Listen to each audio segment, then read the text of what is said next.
It seems like the impossible is now starting to become possible. Roman Abramovich is open to selling Chelsea Football Club. The media has been going absolutely crazy surrounding the story. There's been updates like literally every single hour. And in today's video, of course, I wanted to take my time to wait for the stories to come out first, so this video can be as up to date as possible. I'm going to discuss the latest news, I'll discuss Roman, I'll discuss the buyers, as well as where this leaves us, the fans. So I hope you guys enjoy. Smash that like button. And before we get into anything, I need to get one big plug out of the way first. Special shout out goes to BetVictor. I was on their new show Last Man Standing, where this week we discussed Newcastle, their takeover, and whether they are likely to win the Premier League title in the next 5 years. I'm going to play you guys a brief clip so you can see the discussion for yourselves. No. I think if the question was Newcastle will win a trophy within 5 years, possibly. But winning the league, I don't know. It's not the same as when Manchester City came into money and there weren't as many challengers. There's about 4 or 5 teams that got to compete with now. So, not 5 years. Lee, you seem to think when we discussed this earlier that they will do it within 5 years. Yeah, I do. Do I think Newcastle can do it? Absolutely not. There's money everywhere in this league right now. You know, Newcastle would have to spend untold riches to accelerate their progression. I think the things that are really limiting them right now is that lack of a philosophy, that lack of a structure. You need to have the core philosophy and ideas. It starts with that, and then you build from that. Newcastle don't have that. You know, once you have the philosophy, that's when you can really target the players that you do need. Currently, they've been after big name players who have no interest in signing for them, no matter how many wages Newcastle can offer these players. So to be able to get all these little components in their club on point and patterns in the next 5 years, I just don't see it happening, especially when all their rivals around them will be growing and growing and growing, improving. Honestly, it could take 10 years, a good 10-year plan, to be able to really start to challenge for the Premier League title. But anyway, you guys, of course, get involved in the discussion as well. Of course, in the card above and in the description below, there is going to be a full link to the video I was featured in. Show us some love, show us some support. Thank you for watching, and without wasting any more time, so now let's start with the latest news first. Right now, Roman has put the club up for sale after inviting potential buyers to place bids for the club this week. So far, the only main billionaire is Swiss billionaire Hansjörg Wyss, if I'm pronouncing his name right, who has shown a concrete interest to sign him. Of course, there are rumours suggesting that both Ratcliffe, as well as some Saudi backers from the Saudi royal family, are also interested in making offers for Chelsea Football Club. New York bank Rain are leading any sale delegations after the club contacted them, of course, so they can contact their high worth clients and put the news out there that Chelsea Football Club is potentially up for sale. Now, how much does Roman want to commit to the sale?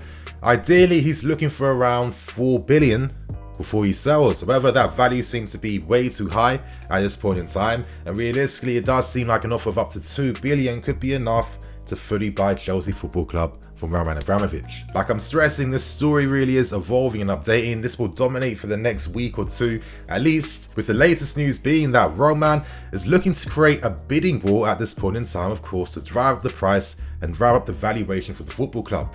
Every single day now, with the threat of a sanction looming over Abramovich's heads, the value of our club is constantly falling, which makes this an amazing opportunity for investors to buy the club at a very competitive fee. Now let's look at some of the potential buyers after Chelsea Football Club. Of course, we know Ratcliffe, the billionaire who owns Nice Football Club now. Originally, when he hoped to buy us for around 2 billion over the past few months, at the time, the main thing that put him off was our stadium issue. Of course, the stadium could take at least 10 years to get right and find the rights and to build, etc. That's a lot of time, that's a lot of investment, that's a lot of dedication, and that's very expensive as well too. So that's been one of the main things that put him off really finalizing the move for us. However, it's believed that he is showing interest again, and of course the Swiss billionaire Wyss, as well as rumors suggesting that Walid, the Saudi prince, he wants to own a football club, and of course is looking at us as well. Now let's focus on billionaire Wyss, who's showing the strongest concrete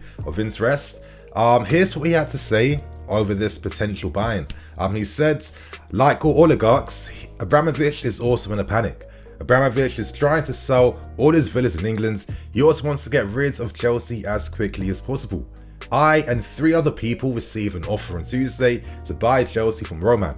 I have to wait 4 to 5 days now. Abramovich is currently asking far too much. You know, Chelsea owe him around £2 billion. As of today, we don't know the exact selling price. I can well imagine starting at Chelsea with partners, but I have to examine the general conditions first. But what can I already say? I'm definitely not doing something like this alone. If I buy Chelsea, then with a consortium consisting of 6 to 7 investors. Now, his net worth is supposed to be around 6 billion euros, which is like around 4.5 billion. So of course, naturally, he's not going to cough up like literally 50% of his wealth to buy our club. Naturally, he needs to find other investors around him. However, I guess my fear from that would be that, you know, if fans had any fears that, okay, we are going to become a profit-driven club right now because people have put their money in this club and they want to see a return back on that, who's to say that we won't be affected by that? Anyway, Wyss made his billions in the biotech industry. He's supposed to be of left-leaning ideas and principles. He's a big advocate for climate change and he invests lots of his money in many philanthropic endeavors. At this point in time, he is currently headed back to his home in America and it's believed that he will need 1 to 2 weeks to find the right consortium around him, of course, to finalize any deals to buy our football club. Let's now turn our attentions back to Roman Abramovich. There's reports suggesting that Roman could be sanctioned anytime by the UK government. You know, more pressure being applied on him. You know, recently from Keir Starmer as well too, basically saying in the comments, you know, why is this guy not being sanctioned yet? It seems like this is an inevitability at this point in time, and this is despite the fact that Roman is looking to help the situation. He's involved in peace talks currently in Belarus, hoping to try and find an agreement between Russia and Ukraine. Of course, we know that Abramovich is from the Jewish community. He has many close ties and friends in both Ukraine and in Russia, so this situation currently is, you know, something even more personal for our owner. However, reports seem to suggest that Roman feels like it's time to completely leave the UK economy. Of course, with the pressure applied on oligarchs back in like 2008 after the Salisbury poisoning, for example, oligarchs, especially from Russia, it's been quite difficult for them. We know that Roman, of course, has taken a stance. He's not even been in the country. You know, he's been in Israel and Portugal as well too. He does have Israeli citizenship as well too, just so he can get the 6-month visa to just come and do some business here when he needs to. But, you know, over the past few years, it does seem like he has slowly set himself up to, you know, leave the club, sell it and move on. And I guess recently with our success in the Club World Cup, with how we secured the Super Cup this season as well too, Roman will leave a very happy man knowing that he bought a club and achieved his ambitions, his dreams to a ridiculous degree, not only winning the Champions League twice, but also winning every single trophy you possibly can. To get 19 trophies in 21 years, of course, is ridiculous. And of course, as a fan base, we're always going to be very appreciative of what Roman did for us. Currently, he has passed stewardship on to the Chelsea Trust Committee, which is basically our charity foundation. The members include people like Bruce Spark, Emma Hayes, the women's manager, and it involves 6 members. At this point in time, they're all holding meetings to seek legal clarity over what it actually means to hold stewardship over the club. Basically, they want to make sure that legally they're safe. You know, if they're going to accept this new role, what type of legal responsibilities come with that? Of course, there's talks of a potential conflict of interest as well too, of holding stewardship of the club, and whether it's going to fall in line with the Charity Commission guidelines that, of course, they naturally have to follow. Ultimately though, where does this leave us fans? What does this even mean? Honestly, like, life has been so surreal over these past 2 weeks. I feel like I've been living in a dream recently. Like, nothing's been making any sense. The war in Ukraine, just the escalation and all the ramifications from that as well too. It's just crazy times. And of course, anything football involved in what's happening in Ukraine, you just can't compare it at all. But of course, this conversation is all relative. At the end of the day, we have to talk about our owner and what the future is going to hold. And I guess we all have questions. You know, if we do get new ownership, what's going to happen to the existing structures at the club? What's going to happen to the boards? What's going to happen with our sporting strategy? Could that potentially change if new people come in with their new ideas and new ways of doing things? Is someone like Thomas Tuchel safe as our manager, or could new ownership want to bring in new management, of course, instead? And I guess ultimately, our fear is, are we still going to have owners that believe in competition? Or is this going to be a case of profit over silverware? Because when you have a consortium looking to buy your football club, these guys aren't buying into our club to make us happy. They're buying the club to improve their portfolios and their investments, and they definitely want to see a return. You know, a part of me wishes that we had like the German model where, you know, fans have the ultimate say and have powers in these situations, because at the end of the day, it's a football club. I'm always going to have my own personal view of, you know, the way we've allowed, you know, money and the elites to just buy themselves into like all parts of life, even with our football as well too. People have had no interest or backing or any historical ties to the game at all. As long as you have the funds, you're allowed the permission to do anything you want.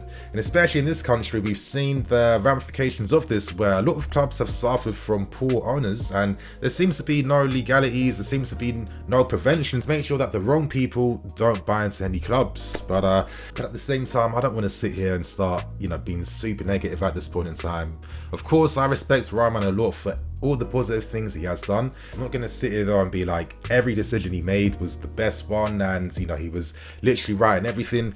My personal criticism was the fact that I thought at times maybe like his personal involvement was a bit too personal. Maybe if you're like pushing to sign certain players that you want to see, how does that help the manager? How does it help the overall sporting project? There's always small details like that. And personally, if we did get a new ownership potentially and, they fully bought into having footballing people at the top, making footballing decisions, I don't think that's something that most of us fans could be too negative about. If anything, Roman Abramovich has given us an incredible foundation. We have one of the best academies in world football. We'll be producing stars for the first team for decades and decades to come. At this point in time, we are now a self-sufficient club where we look to, fun moves for players by selling. And of course, we're less reliant on Roman Abramovich's riches to help us. So if he was to sell, this seems like a perfect opportunity to do so, where every party is going to be okay. Let's hope if that does happen, we do get the right owners, and it's not just a case of selling to the highest bidder.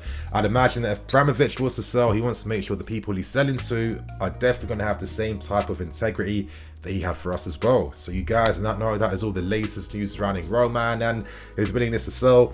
I mean, it's just so crazy that this is actually even happening. Honestly, I keep saying it, but it just feels so surreal. This is the video I'm making today on Roman selling the club. I just never thought it would come, to be honest. But you guys, on that note, I'm going to wrap things up, keep things moving. I'll see you guys later for the match review after our game tonight. Cool.